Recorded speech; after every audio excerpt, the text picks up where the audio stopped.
एक स्टूडेंट जो है ना वो अनुशासित होना चाहिए। ये लोग अनुशासन में न रहे समझ आता है, लेकिन स्टूडेंट को अनुशासित होना चाहिए।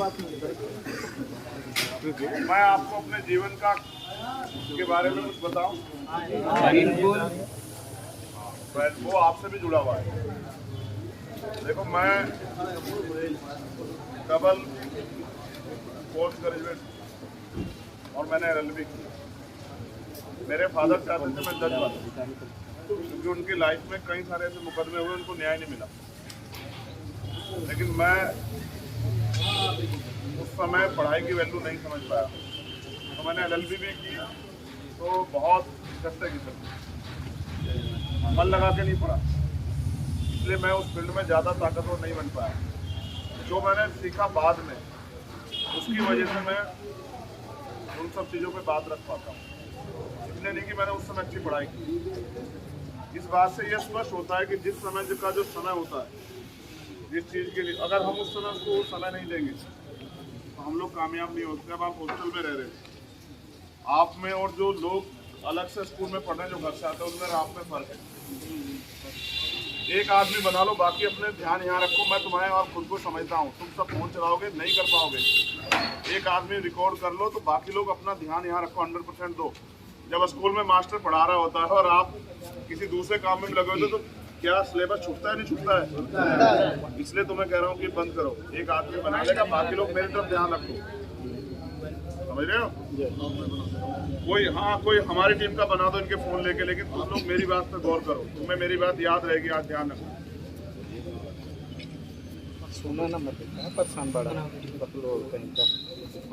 जो घर से आते हैं स्कूल, वो स्कूल से जाने के बाद, कॉलेज से जाने के बाद उसी माहौल में चले जाते हैं।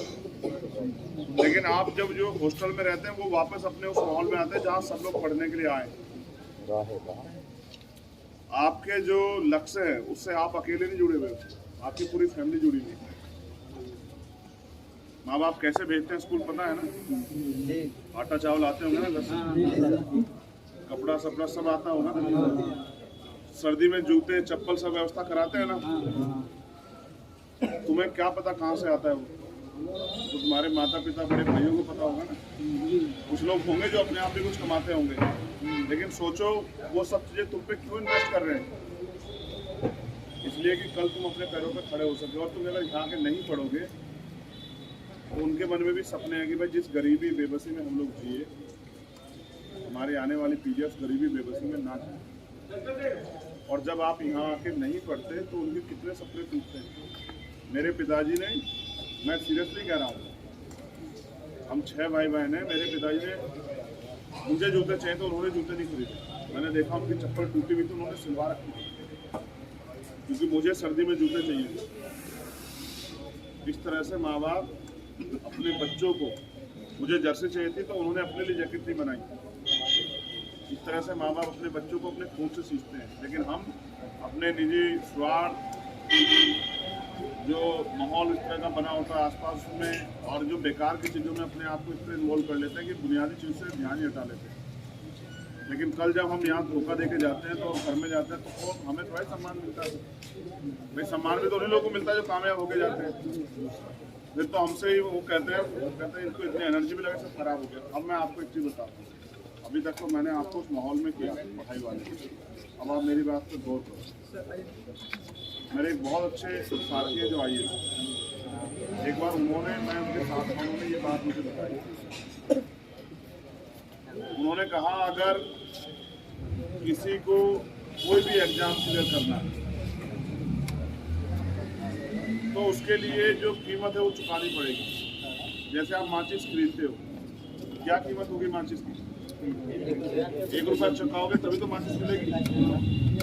अगर आप कोई गुटखा, तम्बाकू या कुछ भी खरीदते हो, उसकी कीमत चुकाओगे तभी मिलेगी ना।